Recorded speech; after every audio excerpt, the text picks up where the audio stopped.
요즘 제 마음속에 들어오는 한 문구가 있습니다. 우리에게는 인생의 오후가 남아있다. 이런 말인데요. 이 말이 참 저에게 참 위로가 되고 또 이 따뜻한 그런 기운을 북돋아 주는 것 같습니다. 우리가 인생을 살아가면서 인생의 젊을 때 시절도 지나고 또 마지막 황혼의 시기가 되는데 그 마지막 때, 그 오후를 우리가 오후가 남아있을 때 그 오후를 어떤 마음으로 바라보고 어떤 마음으로 생각하느냐가 참 중요하다라고 하는 생각이 듭니다. 막연하게 두려워하고 그렇게 바라보는 것이 아니라 우리의 오후가 참 행복하기를 바라면서 그런 기대와 소망을 가지고 살아가는 것이 참 중요하고요.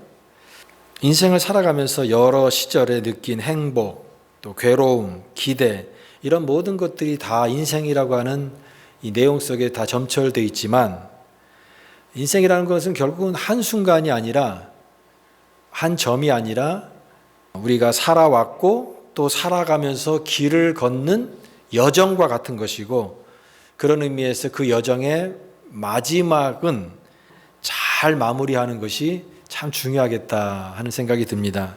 마찬가지로요, 우리가 받은 이 구원도 하나의 여정이라고 생각할 수가 있습니다.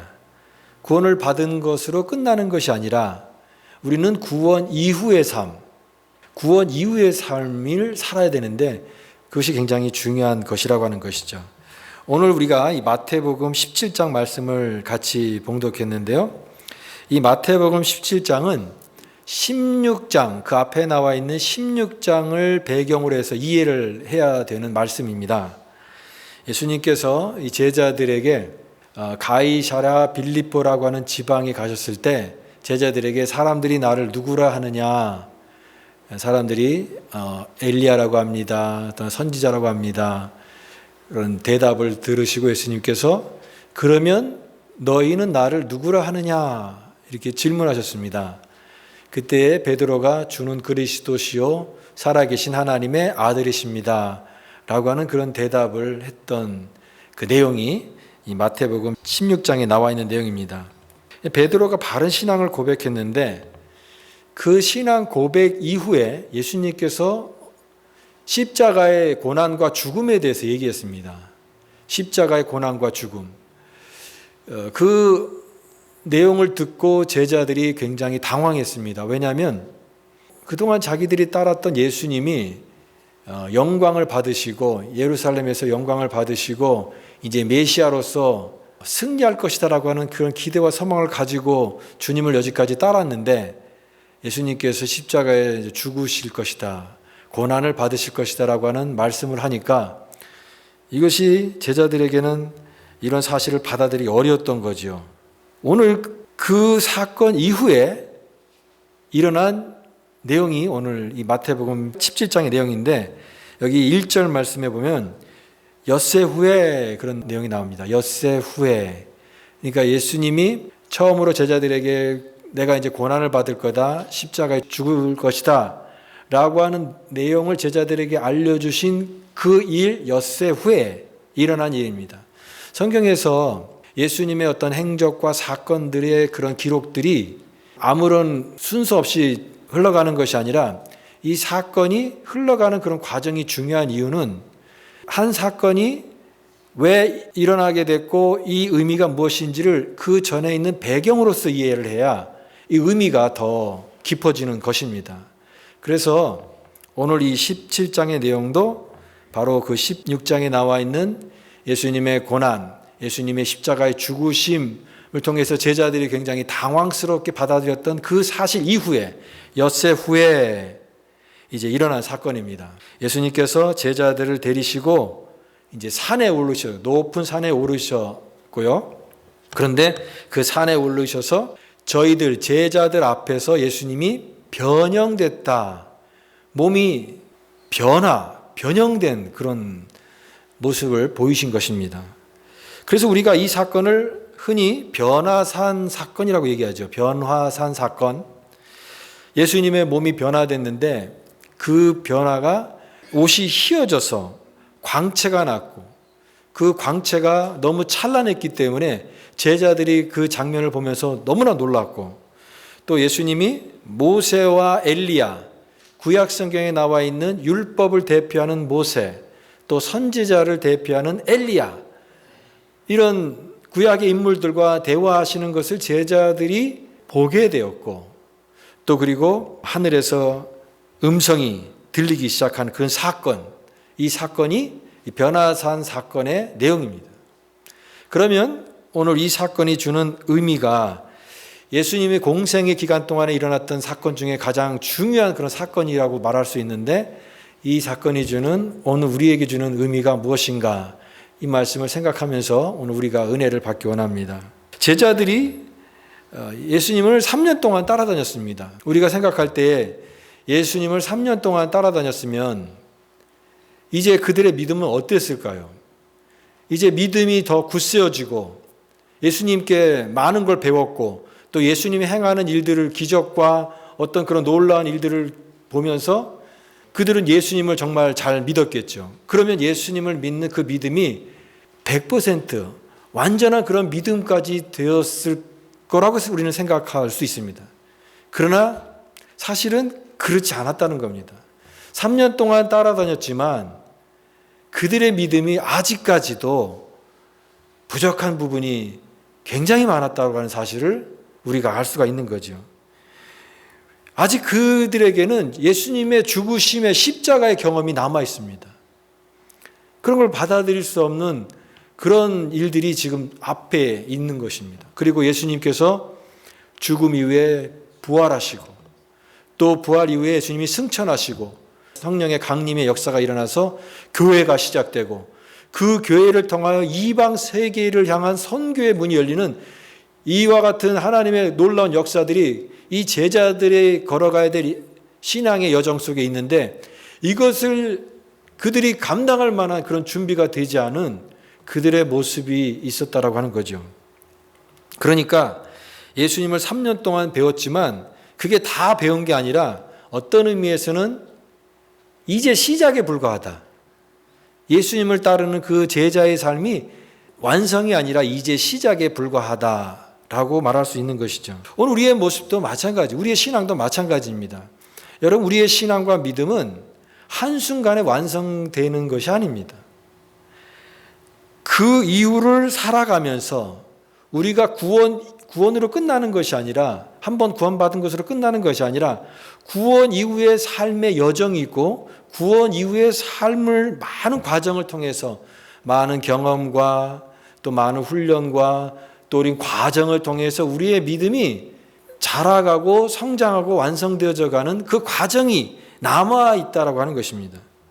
신앙의 핵심은 무엇입니까? 예수를 믿는 것입니다. 예수를 잘 믿는 것이에요. 여러분, 예수 그리스도를 잘 믿으시기 바랍니다. 이게 우리 신앙의 핵심이에요. 예수를 믿음으로 우리는 구원받습니다. 오직 믿음으로만 구원받아요.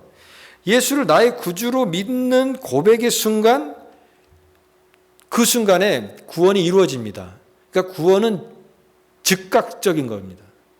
구원의 즉각성입니다.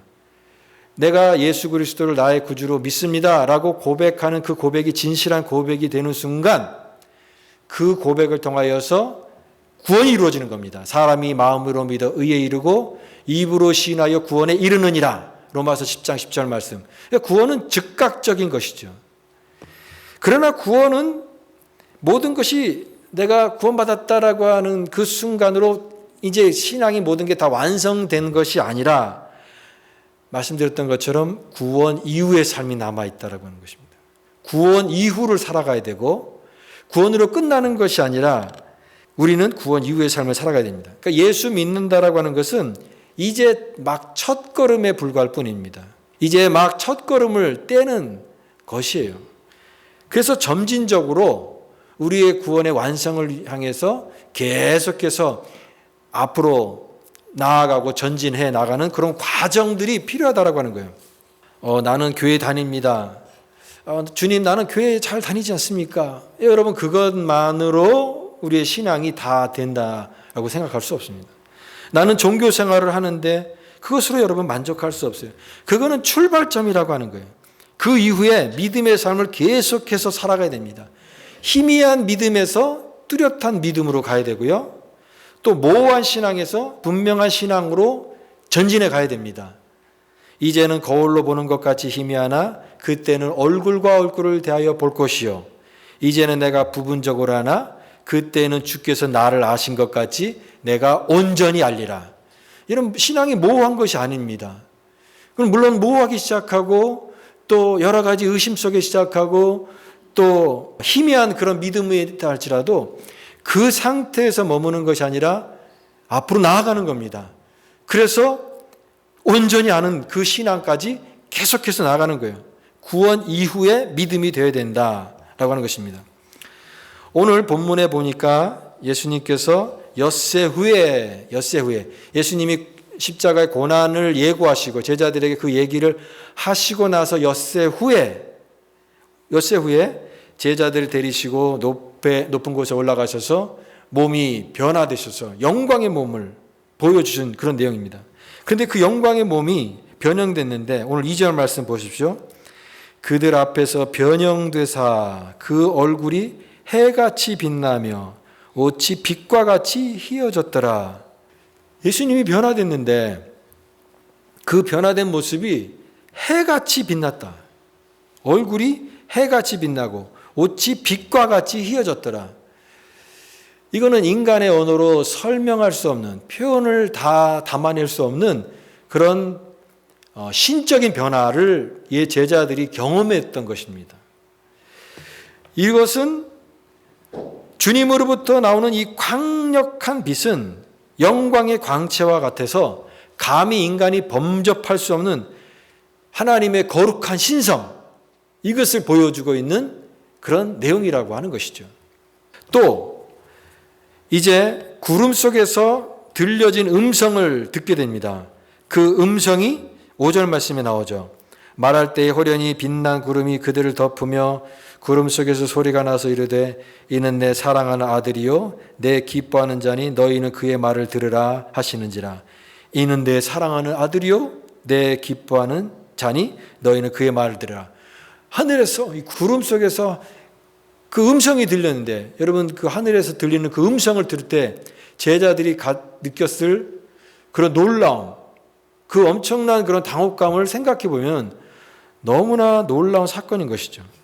그러니까 이것은 큰 영적 체험을 한 것이다 라고 얘기할 수가 있습니다. 제자들이 큰 영적 체험을 한 것입니다.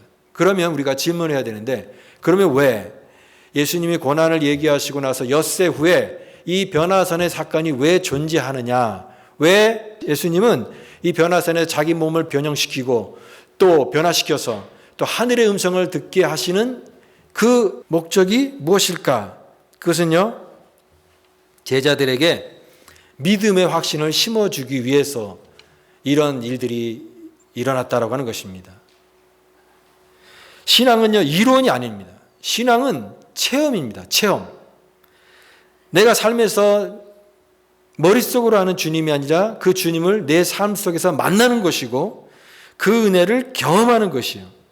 주께서 이런 변화를 보여주시는 이유는 제자들을 향한 주님의 배려에 있습니다. 이제 왜냐하면 앞으로 이 제자들이 감당하기 힘든 일들이 고난의 큰 일들이 지금 앞두고 있기 때문에 그렇습니다. 잠시 후에는 모진 바람과 어려움의 시간들이 다가올 것이에요. 예수님이 십자가에 잡히시고 또 제자들은 그 두려움 때문에 도망가게 되고 그런 일들이 지금 그 앞에 두고 있는 이 상황 속에서 가장 필요한 게 뭘까요? 그들의 믿음이 흔들리지 않고 그 이후에도 제자의 길을 계속해서 걸어갈 수 있도록 이 변화산 사건이 제자들의 믿음을 강화시켜주기 위해서 존재했다라고 하는 것이에요. 다시 한번 체험을 통해서 확신함으로 그 위에도 제자의 길을 계속해서 흔들리지 않고, 왜냐하면 이 일을 감당하려면 이 작은 확신 가지고는 안 되거든요. 큰 확신이 필요한 것입니다. 희미한 믿음 가지고는 안 되거든요. 강한 믿음이 있어야만이 이러한 모든 일들을 감당할 수 있기 때문에 이 변화산 사건을 통하여 그들의 믿음을 다시 한번 확신을 주시기 위해서 예수님께서 변화산에서 변화하신 것입니다. 올해 그 9월 달에 100년 만에 최악이라는 허리케인이 플로리다에서 많은 피해를 주지 않았습니까? 이 플로리다에 이런 허리케인이 오게 되면 정말 그 해안가에 있는 모든 집들이 다 무너지고 엄청난 피해가 일어나는데요. 그 멕시코 비치라고 하는 지역에 허리케인 피해가 있을 때요, 대부분 건물들이 정말 말 그대로 쑥대밭이 되었다고 합니다. 남아있는 건물이 없을 정도로. 그런데 한 건물은 그 허리케인 속에서도 굳건했다라고 하는 거예요. 굳건했다. 어떻게 버틸 수 있었는가? 그 핵심이 뭐냐면 뿌리 깊은 기둥의 설계예요. 땅에 깊이 심은 단단한 기둥의 설계 때문에 이런 허리케인의 엄청난 영향력에도 불구하고 그 건물이 무너지지 않고 견뎠다라고 하는 것입니다. 여러분, 우리 인생의 신앙의 길을 걸어갈 때, 우리가 믿음을 걸어갈 때 인생의 파도가 있는 거예요. 허리케인처럼 막 바람이 부는 겁니다. 그럼 그 바람을 견뎌야 되는데 우리의 믿음이 단단하게 뿌리를 내리지 않으면 이 바람 속에 이 허리케인과 같은 인생의 시련과 도전 속에 다 그런 신앙의 집들이 이 건축이 무너지는 것입니다. 쓸려 넘어가는 거예요. 물에 휩쓸려서 그냥 쑥대밭이 되고 마는 것입니다. 그럴 때 그걸 견딜 수 있는 믿음, 그 뿌리가 있느냐, 그게 중요하다고 하는 것입니다. 그래서 우리는 그 믿음이 필요하고 신앙의 체험, 그 어려움을 견뎌낼 수 있는 그 뿌리 깊은 신앙과 확신의 그 능력이 우리에게 반드시 필요하다라고 하는 것이죠. 우리가 대강절을 보내면서 이 대강절의 주제가 기다림이라고 하는 것을 우리는 알고 있습니다. 기다림이요. 근데 여러분, 기다림이라고 하는 것은 어려운 겁니다. 기다림은 쉬운 것 같지만 기다림은 어렵다. 왜 어렵냐? 이게 언제까지 기다릴지 모르기 때문에, 또 언제 누가 만나기로 한 그 약속된 시간이 있으면은 그 기다림은 보낼 수 있지만 그게 언제 이루어질지 모르는 가운데 막연히 기다리는 것은 그건 굉장히 어려운 일이라고 하는 것이에요. 그런데 그 끝까지 기다리는 사람은 뭐냐면 반드시 그 기다림 속에 만나게 될 것이다라고 하는 믿음이 있는 사람만이 기다릴 것이다. 기다리는 사람은 많아도 이루어질 때까지 기다리는 사람은 많지가 않은 것이죠. 누군가 다 포기하게 되고 이 기다리는 가운데 포기하게 되고 집으로 돌아가고 떠나가게 되죠. 그러니까 믿음이 없으면 기다리다가 지쳐서 다 포기하게 되는 것밖에 없습니다. 그런데 이와 같은 이 믿음의 기초가 단단한 자가 되면 주님에 대한 견고한 체험과 은혜가 있는 사람은 끝까지 견딜 수 있고 기다릴 수 있고 이루어질 때까지 기다리는 사람이 될 수 있다. 여러분, 우리가 그런 사람이 되어야 되는 것입니다. 기다리는 사람, 언제까지? 끝까지 기다리는 사람. 그런데 그렇게 하려면 믿음이 필요하고 그 단단한 믿음의 기초가 있어야지만이 된다라고 하는 것이죠. 여러분, 믿음에는 여러 가지 감정과 체험이 있습니다. 우리가 신앙생활하는 사람들 보게 되면요, 신앙생활에서는 예수님을 내가 만났을 때, 처음 만났을 때 나에게 이런 체험이 있고요, 이런 경험이 있습니다, 이런 감정이 있었어요 라고 얘기하는 그런 경우를 참 많이 들어요. 어떤 사람은 천둥번개 때문에 회개했다라고 하는 사람이 있어요. 자기가 죄를 지었는데 천둥번개가 쾅 치니까 자기의 그 죄가 무섭게 해서 아이고 주님, 내가 회개합니다. 그러면서 회개해서 하나님 앞에 나온 그런 사람도 있어요. 또 어떤 사람은 마음이 늘 불안한 거예요.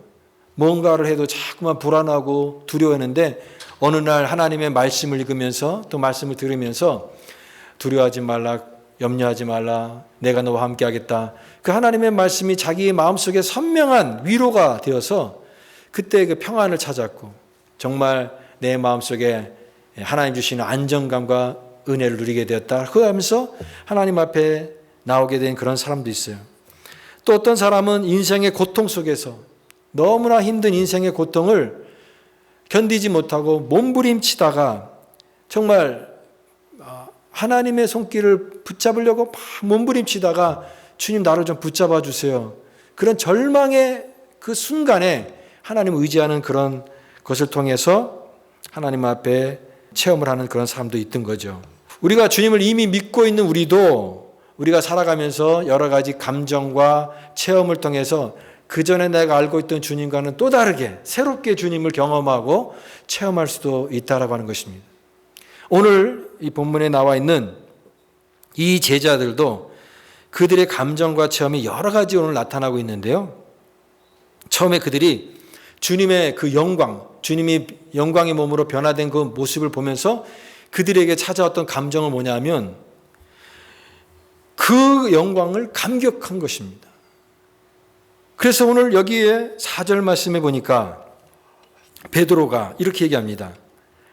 베드로가 예수께 여짜와 이르되 주여 우리가 여기 있는 것이 좋사오니 만일 주께서 원하시면 내가 여기에 초막셋을 짓되 하나는 주를 위하여 하나는 모세를 위하여 하나는 엘리야를 위하여 하리이다. 그 영광, 이 변화된 예수님의 그 영광스러운 몸을 보면서 너무나 감격해서 베드로가 여기가 좋습니다. 이곳이 너무나 좋습니다. 여기서 초막셋을 짓고 여기에 거합시다. 이렇게 이 감격, 이 환희 이걸 느끼면서 베드로가 이 반응한 모습을 볼 수가 있습니다. 그러니까 산 아래보다는 산 위에 계속 머물러 싶었다라고 하는 거죠. 또 다른 감정은 이 두려움이라고 하는 감정이 나오는데 6절 말씀에 그 하늘의 음성을 듣고 나서 제자들이 그 음성을 듣고 어떤 반응이 있었냐면 두려움이 엄습한 것입니다. 6절 말씀 제자들이 듣고 엎드려 심히 두려워하더니 여지까지 경험하지 못했던 그런 경험을 하고 그들이 마음속에 찾아온 것은 두려움, 공포, 그 하나님의 그 음성 앞에서 두려워서 벌벌 떠는 그런 정서, 그 감정이 생겼다고 하는 거예요. 그러나 여러분 이런 여러 가지 제자들이 느꼈을 여러 가지 감정과 체험의 모든 그 과정들을 통해서 주님이 원하셨던 건 뭘까요? 예수님께서 원하셨다는 것은 그들이 그 예수님의 그 영광의 모습을 본 그곳에서 좋아서 여기가 좋사오니라고 하는 그 영광의 자리에 머물고자 하는 그것이 예수님의 뜻이 아니었다는 것입니다. 그리고 또한 두려워서 엎드려서 돌돌 떠는 그 두려움의 정서에 사로잡혀 있는 그 감정과 체험도 그것이 예수님의 모든 궁극적인 뜻이 아니었다라고 하는 것입니다. 예수님이 원하시는 것은 그 영광의 이후의 모습이고요. 그 두려움의 정서를 넘어서는 그 이후의 믿음의 삶을 원하셨다는 것이라고 하는 것이죠. 영광의 자리 그 이후, 두려움 그 이후의 믿음이 예수님이 원하셨다는 진정한 뜻이라고 하는 것이죠. 아무리 좋아도 아무리 은혜를 경험해도요 변화선에서만 살 수는 없는 것입니다. 어떤 사람은 기도원에 가서 기도원에서 막 은혜를 받잖아요. 그렇다고 기도원에서 아무리 은혜를 받는다 할지라도 기도원에서 계속 살 수는 없는 것입니다. 산 위에가 아무리 좋고 아무리 은혜스러운 자리라 할지라도 믿음은 그 이후 산 위에서 받은 은혜로만 사는 것이 아니라 그 이후의 삶을 살아가야 되고 산 밑에서 살아가는 것이에요. 산 위에서의 은혜를 체험했지만 산 밑으로 내려와서 사명을 깨닫고 살아가는 삶을 예수님이 원하셨다고 하는 것입니다.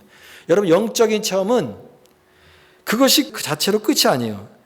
우리가 영적인 체험을 하고 하나님을 체험하는 그것을 통해서 하나님이 우리에게 맡겨주신 삶의 일터와 터전에서 복음으로 살아가는 성도의 사명을 살아가는 것, 은혜 이후를 살아가는 그 삶이 하나님의 뜻이고 주님의 뜻이었다라고 하는 것입니다.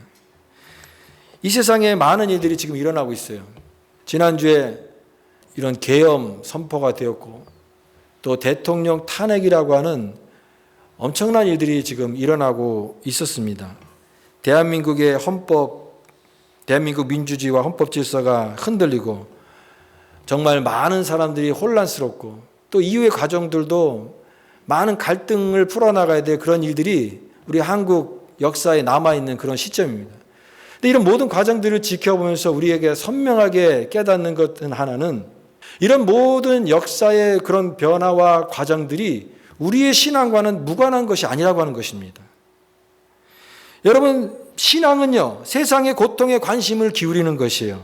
산 위에서 은혜 받은 그 자리에만 있는 것이 아니라 산 밑에 있는 삶의 현장 속에서 나타나는 그런 믿음이 되어야 되는 것입니다. 예수님께서 너희들만의 빛과 소금이 되라고 말씀하시지 않았어요. 교회 안에서 빛과 소금이 되라고 말씀하지 않았어요. 너희는 세상에서 빛과 소금이 되라고 말씀하셨어요. 그래서 우리는 신자로서 빛과 소금의 사명을 어떻게 감당해야 되는지, 이 땅 가운데 어떻게 살아가야 되는지 고민하고 그리고 실천하는 그런 삶을 우리는 살아가야 되는 것입니다. 수많은 시대 변화 속에서 오늘 교회가 분별력을 가져야 되는데 안타깝게도 교회가 가장 분별력이 없는 집단이 되고 말았어요. 보아야 될 것을 보지 못하고 들어야 될 것을 잘 듣지 못해요. 혼탁한 이 세상 속에서 하나님의 뜻이 어디에 있는지, 무엇이 바른 삶인지, 또 무엇이 바른 신앙인지를 분명히 깨닫고 세상을 향해서 나아가는 그런 신앙을 살아가야 된다라고 하는 것입니다. 신앙 그 이후에, 은혜의 체험 그 이후의 삶을 살아가는 것, 그것이 주님이 원하시는 믿음의 삶이다라고 하는 것이요. 또한 여러분, 두려움의 자리에서도만 머물러서도 안 됩니다. 두려움에 머문 제자들이 두려움의 정수에 사로잡혀서 아무것도 못하고 있는 상황 속에서 예수님이 말씀하십니다. 일어나라, 두려워 말라. 일어나라, 두려워 말라. 예수님께서 두려워 말라라고 하시는 이 말씀은요, 단순한 격려가 아니라 신적 권위가 담겨 있는 말씀이에요. 신적 권위를 가지고 예수님께서 말씀하시는 이 말씀은요, 두려움이 아니라 내가 변화된 것처럼 앞으로 이 성도들, 하나님의 백성들인 이 제자들도 주님의 몸처럼 영광스러운 몸으로 변화되어서 주님과 교제를 나누는 그 소망과 영광이 우리에게도 있음을 보여주는 능력의 말씀이었던 것입니다. 여러분, 예수 믿는 것은요, 그냥 단순히 마음의 평안을 찾고 내가 마음이 복잡하니까 신앙을 통해서 내 마음에 좀 안정감을 얻겠다라고 우리는 예수를 믿는 것이 아닙니다. 고난 속에서 위로를 찾기 위해서 예수 믿는 것은 더더욱 아니에요. 혹은 이 세상에 너무 문제가 많으니까 하나님 이 문제 좀 해결해 주세요. 문제 해결을 위해서 하나님 찾는 것도 아니에요. 궁극적으로는 하나님, 내가 이 땅 가운데 좀 복을 받기 원합니다. 좀 물질적 복도 주시고 좀 관계의 복도 주시고 이 세상에서 잘 되게 해주세요. 복을 받기 위해서 우리는 예수 믿는 신앙이 아닌 것입니다. 우리의 신앙은요, 십자가의 주님을 믿음으로 바라보는 것이요, 그 예수 그리스도가 우리와 같이, 우리 같은 자들에게도 주님께서 장차 변화된 그 영광의 모습을 보여주시고 우리도 우리 앞에, 우리의 인생 앞에, 우리의 영원한 운명 앞에 예수님과 같이 영광의 몸으로 변화될 것을 바라보는 신앙, 그 신앙을 가지고 살라는 그런 믿음인 것입니다. 복음 안에서 소망과 영광을 바라보면서 우리 안에 있는 삶의 절망과 두려움과 그 모든 정서를 이겨내는 담대한 신앙으로 살라고 우리를 주님께서 부르신 줄 믿습니다. 그러므로 이제는 때를 따라 돕는 은혜를 얻기 위하여 은혜의 보좌 앞에 담대히 나아갈지어다. 여러분, 신앙은요, 그냥 마음의 위안이 아니고 그냥 단순한 어떤 그런 복을 바라는 그런 것이 아니라 하나님의 그 구원의 복음의 본질을 붙잡는 이 성도에게 있는 영광에 참여하는 그 거룩한 믿음으로 이 세상 가운데 좌절하지 않고 두려워하지 않고 뚜벅뚜벅 걸어나가는 능력과 힘을 주시기 위한 믿음인 줄 믿습니다. 오늘 우리는 대강절 은혜를 바라보면서 우리의 신앙을 돌아보기 원합니다. 우리의 믿음은 여기까지 온 것이 다 하나님의 은혜예요. 그러나 여러분, 기억하십시오. 여기가 끝이 아닙니다. 이게 다가 아니에요. 이게 마지막이 아닙니다. 우리가 여기 베드로처럼 여기가 좋사오니라고 하는 신앙에 머물 때가 많아요. 구원받았으니까 이 구원에 만족하고 그 구원에 만족한 그 자리, 여기가 좋사오니라고 머무는 신앙이 많다라고 하는 거예요. 신앙의 실천보다는 그저 마음의 평강과 위로를 찾는 여기가 좋사오니에 머무르는 그런 신앙이 많아요. 나에게 익숙한 것만 보려는 여기가 좋사오니라는 생각으로 주님의 뜻보다는 내 생각을 의로 여기는 여기가 좋사오니 그런 신앙이 많아요. 그래야 우리의 믿음은 성장하지 않았고 우리의 주님께서 우리에게 맡겨진 사명을 잘 감당하지도 못했어요. 우리는 항상 전진하지 못하고 그 자리에 머무는 여기가 좋사오니의 신앙에 머물 때가 많습니다. 그러나 오늘 말씀을 통하여 우리에게 도전하는 것은 믿음은 그것이 아니다. 믿음은 그 이후를 살아가는 것이다. 도전하고 있습니다. 여러분, 믿음은 구원 이후를 살아가는 것이에요. 믿음은 두려움 이후를 살아가는 것입니다. 변화산에서 끝나는 것이 아니라 변화산 이후의 삶을 살아가는 것입니다. 여러분의 삶의 자리는 지금 어디에 있습니까? 여러분은 어디에 머물고 있습니까? 여러분이 머문 그 자리가 끝이 아닙니다. 그 이후에 믿음의 삶이 필요합니다. 주님께서 그 자리로 우리를 보내시고 나가게 하시고 격려하십니다. 믿음, 그 이후의 믿음, 우리의 삶 속에서 그런 믿음을 가지고 주님을 따르는 참된 제자가 되어서 하나님의 거룩한 믿음의 백성으로 승리하며 나아가는 우리 모두가 되시기를 간절히 바랍니다.